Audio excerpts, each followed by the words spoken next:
না, এই রাস্তা দিয়ে কোথায় যায়? এই রাস্তা দিয়ে। তো গাইস, আজকে আমি আবারও চলে আসলাম পার্ট 2 নিয়ে। আমরা এখন নাইক্ষ্যংছড়ি থেকে সোনাইছড়ির উদ্দেশ্যে রওনা দিয়েছি। আমরা মোটামুটি 10 কিলোমিটার মতো রাইড করছি নাইক্ষ্যংছড়ি থেকে। কিছুক্ষণ আগে আমরা আরেকটা বিজিবি চেকপোস্ট পার করে আসলাম। আমরা সেখানে দাঁড়ানোর চেষ্টা করলাম, কিন্তু ওনারা বলতে চলে যেতে। আমরা তাই চলে আসলাম। এদিকে সামনে প্রথমত হচ্ছে সোনাইছড়ি ভিউ পয়েন্ট, এরপরে হচ্ছে এদিক থেকে তো মায়ানমার সীমান্ত একদম কাছে বলতে গেলে। পাশাপাশি সামনে কি যেন তুমরু বাজার নেই কি যেন একটা আছে, আমরা সেদিকেও যদি সম্ভব হয় যাওয়ার চেষ্টা করব। সত্যি বলতে আমি সারা জীবন বাইক চালিয়ে আসছি হচ্ছে সমতলে, মেন রুট পাশাপাশি বিভিন্ন অফ রুটে, কিন্তু এরকম উঁচু উঁচু জায়গায় আমি কোনোদিনও আসি নাই। যদিও এগুলোকে তেমন একটা উঁচু বলা যাবে না, ওই যে বান্দরবনের থানচি পাশাপাশি তিন্দু এসবের কাছে তো এগুলো কিছুই না। কিন্তু সমস্যা হচ্ছে আমি এরকম জায়গায় কোনোদিনও আসি নাই, তাই চেষ্টা করতেছি একটু সাবধানে চালানোর জন্য। পাশাপাশি আমার পেছনে তো 2 জন আছে, এই 2 জনের ওজন পাশাপাশি আমার ওজন সব মিলিয়ে তো বাইকের উপর মানে 150 কেজির উপরে একটা লোড পড়ছে। তাই আমি একটু সাবধানে চালানোর চেষ্টা করতেছি।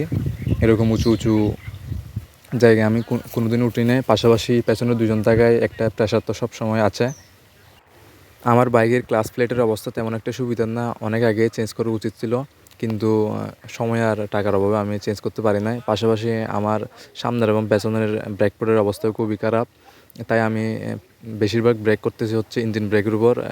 বেশিরভাগ সময় আমি 2 কিংবা 3 নম্বর গিয়ারে রেখে তারপর এই নিচু জায়গাগুলো ডাউনহিলগুলো আমি নামতেছি, যাতে ব্রেকের উপর প্রেশার কম পড়ে। পাশাপাশি আরেকটা সমস্যা আমার বাইকে, সেটা হচ্ছে আমার সামনের ব্রেকের যে অয়েল পটটা আছে সেখান থেকে অনেক সময় অয়েল লিক করে, সে কারণে সামনের ব্রেকের প্রেশারটা কমে যায়, অনেক সময় ব্রেক ফেল করে। তাই আমি ভালোভাবে বাইক চালাতে পারতেছি না, একটু সাবধানে পাশাপাশি স্মুথলি রাইড করার চেষ্টা করতেছি। আমি মোটামুটি 1 বছরের চেয়ে বেশি সময় ধরে নিয়মিত বাইক রাইড করতেছি। এর মধ্যে আমি 12,000 কিলোমিটার প্লাস বাইক রাইড করে ফেলছি, যার মধ্যে আমি এই 4B বাইকটা হচ্ছে মোটামুটি 11,000 কিলোমিটার প্লাস। আর আরেকটা বাইক ছিল আমার, সেটা হচ্ছে জিক্সার মনোটন, সেটা 700 কিংবা 800 কিলোর মতো রাইড করছি, সেটা তেমন একটা বেশি রাইড করা হয় নাই। মূল কথা হচ্ছে আমি এই 4B বাইক দিয়ে পাহাড়ে বলেন, সমতলে বলেন, অফ রোডে বলেন, রেগুলার যে রাইড করে সবগুলো করছি। মানে এই 4B বাইকটা মানে কম প্রাইসের মধ্যে একটা সেরা বাইক। পাশাপাশি এই বাইকটা নিয়ে আপনি চাইলে রেগুলার রাইড করতে পারেন, মন চাইলে পাহাড়ে চলে যেতে পারেন, মন চাইলে এই যে হাইওয়েতে দীর্ঘক্ষণ রাইড করতে পারেন, মন চাইলে আপনি অফ রোডে বাইক চালাতে পারেন।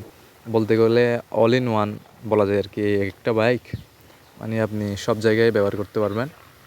এটা হচ্ছে 4B বাইকের সুবিধা। আমার এই বাইকটা নিয়ে আমি ঘন্টার পর ঘন্টা হাইওয়েতে রাইড করছি। এরপর আমি ঘন্টার পর ঘন্টা ওই যে বিভিন্ন পাহাড়ি জায়গায় রাঙামাটি, এরপর বান্দরবনে রাইড করছি। এরপর আমি এই বাইকটা নিয়ে অফ রোডে মানে কাঁচা রাস্তায় রাইড করছি, বর্ষাকালে হোক কিংবা এই গ্রীষ্মকালে হোক, যে কালে হোক না কেন। আমি এই বাইকটা নিয়ে মানে কোনো সময় মানে পাওয়ার লসের ব্যাপারটা দেখি নাই। আমি একটানা 140 কিলোমিটার প্লাস বিরতিহীনভাবে রাইড করার পরও দেখতেছি এই বাইকে কোনো রকম মানে ওভারহিট হয়ে যায়, বন্ধ হয়ে যায়, পাশাপাশি পাওয়ার লস করে সেরকম কোনো বিষয় আমি এই বাইকে এখনও দেখি নাই। আমি এই বাইকটা নিয়ে মোটামুটি পাহাড়ে একটানা বিরতিহীনভাবে 80 কিলোমিটার রাইড করছিলাম, কিন্তু এই বাইকে মানে ওভারহিট হয়ে যে বন্ধ হয়ে যায় সেই বিষয়টা আমি আজ পর্যন্ত দেখি নাই। আমার এর আগে আরেকটা বাইক ছিল, সেটা হচ্ছে জিক্সার মনোটন, সেটা মোটামুটি 40-50 কিলোমিটার চালানোর পরে এরকম যে হিট হয়ে যায়, এই বাইকের পাওয়ারটা আগের মতো থাকতো না। জিক্সার মনোটনের কথা বলতেছি। কিন্তু আমি এই বাইকটা নিয়ে আমি মোটামুটি 80 কিলোমিটার পাহাড়ি রাস্তা রাইড করার পরে আমি এই বাইকটা 10 মিনিট একটু বসিয়ে একটা চা খেয়ে এরপরে একটানা বিরতিহীনভাবে 140 কিলোমিটার রাইড করছিলাম, কিন্তু এই বাইকে পাওয়ার লস বলেন, ওভারহিট হয়ে বন্ধ হয়ে যাওয়ার মতো ব্যাপারটা নেই। এই বাইকে অয়েল কুলিং সিস্টেম আছে, তাই এই বাইকটা প্রচুর হিট হওয়ার পরেও এটা নিজের সিস্টেমের মাধ্যমে নিজে বাইকটার ইঞ্জিন ঠান্ডা হয়ে যায়। এটা হচ্ছে এই বাইকের একটা সুবিধা আর কি। তো গাইস, এই হচ্ছে অবস্থা। এই 4B বাইকটা নিয়ে আমি অনেক রাইড দিছি। আমার ব্যক্তিগত অভিজ্ঞতা থেকে আপনাদের বিষয়টা জানার চেষ্টা করতেছি। এই সমস্ত কথা আমি এই সোনাইছড়ি ট্যুরে আসার পর বলতেছি, কারণ এই যে সোনাইছড়ি ট্যুরের যে ভিডিওগুলো এগুলো অনেক বড় বড়, তাই আমি বলার মতো কিছু পাচ্ছি না, তাই আপনাদের এই সমস্ত কথা বলতেছি। আজকে মূলত বেশি কথা হবে না, আজকে এইখানে শেষ করব। বিস্তারিত আলোচনা হবে হচ্ছে পার্ট 3-তে, কারণ ভিডিও অনেক বড় হয়ে যাচ্ছে। আমরা এইভাবে অনেক দূর এগোনোর পরে এই যে পাহাড়ি ছোটো আঁকাবাঁকা রুট দিয়ে চলার পরে আমরা সোনাইচুরি ভিউ পয়েন্টে আমরা দাঁড়াই নাই। সোনাইচুরির পরে অনেক দূর চলে গেছিলাম।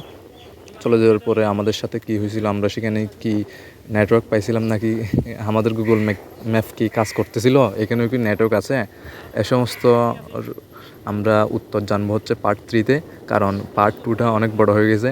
আজকে আর কত বাড়াবো না, দেখা হচ্ছে পার্ট 3-তে।